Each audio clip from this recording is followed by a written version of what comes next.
n'y a pas qu'une vérité, il y a plein d'éléments de réponse et voilà, il faut juste avoir la conviction que ce que tu fais, c'est la meilleure chose à faire. Je m'appelle Antoine Elterlin, je suis préparateur physique à l'Amiens SC. Bienvenue entre mes mains. Son nom et son visage ne sont pas familiers du grand public. Pourtant, il est l'un des rouages essentiels des performances de l'Amiens SC cette saison en Ligue 2. Quoi qu'il arrive, qu'on joue les premiers rôles, les derniers rôles, mon objectif est le même, c'est qu'il soit prêt. Et si je vois que ce n'est pas le cas, c'est de vite réagir et de trouver les solutions pour que dans la suite de la saison, il retrouve le meilleur niveau physique. Bras armé du staff, sur la préparation, l'Alsacien est arrivé dans les bagages d'Omar Daf en 2023. 8 ans que les deux hommes entretiennent une relation de confiance indispensable pour la bonne marche du travail. Quand j'étais au centre de formation, il est venu en stage à Sochaux. Donc par la suite, j'ai aimé déjà ses compétences. C'est bon pour tout le monde? Par rapport à la saison dernière, on a monté le curseur cette année. C'est un risque, mais on l'a fait parce qu'on savait qu'on allait avoir un groupe réduit. C'est parti. Okay. Il fait travailler les joueurs très très dur, donc souvent ils ont tendance à le détester, mais sa personnalité fait qu'aussi il se fait apprécier des joueurs. Ok, parfait. Malgré la charge de travail, Antoine Elterlin assure seul la préparation physique des professionnels et leur retour de blessure. Le programme est dense. À la SC, les mardis sont difficiles à encaisser.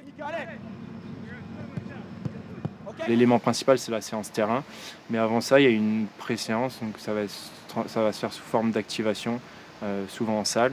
Ça se fait de manière collective ou individuelle. Et derrière, on va aller sur le terrain. Donc ce que je vous disais, c'est la séance la plus importante, la partie la plus importante de la journée. Et puis derrière ça, comme on a pu le voir aujourd'hui, sur les séances d'après. Des séances individuelles ou par petits groupes sur toutes les surfaces du centre d'entraînement. Exercice d'appui, accélération, cardio. L'exigence est optimale, mais le rendu est efficace. Pour les anciens, pour un joueur, c'est top parce qu'il nous fait tout le temps progresser dans ce qu'on a besoin. Et voilà, il sait nous amener son petit truc à lui. Donc non, c'est bien. Comme pour les jeunes qui découvrent les exigences du haut niveau. La prépa était dure à encaisser, c'est nouveau. Forcément plus de rythme, vu que c'est une attente plus haute.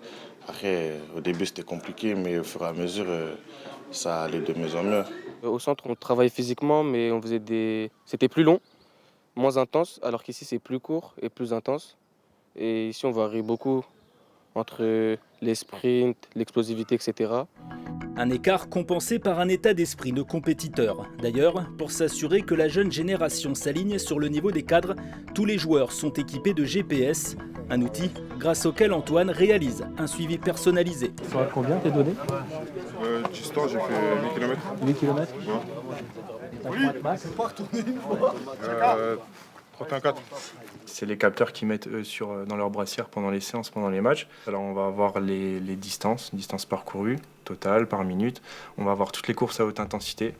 Et derrière, je peux avoir des tableaux où je vois si les joueurs ont atteint leur objectif ou non. La tâche est longue. 30 à 40% des journées du préparateur physique sont consacrées au travail de bureau. Mais au crépuscule d'une saison à couteau tiré, tous les détails ont leur importance.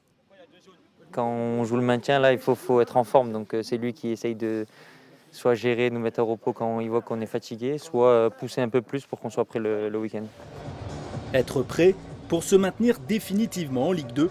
Un objectif dont certains s'accordent à dire qu'il s'atteindra surtout sur le terrain de la fraîcheur physique. Difficile de savoir jusqu'où ils ont raison, mais si tel était le cas, le visage et le nom d'Antoine Elterlin deviendraient plus familiers du grand public.